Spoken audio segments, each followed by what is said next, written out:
In this video I will be showing you how to bisect a given line, but first we need to have the line.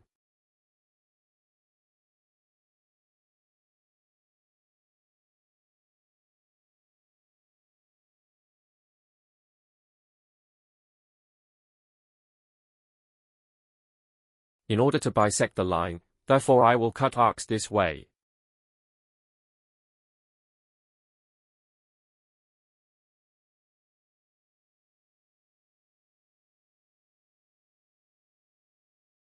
Finally I will draw the bisector.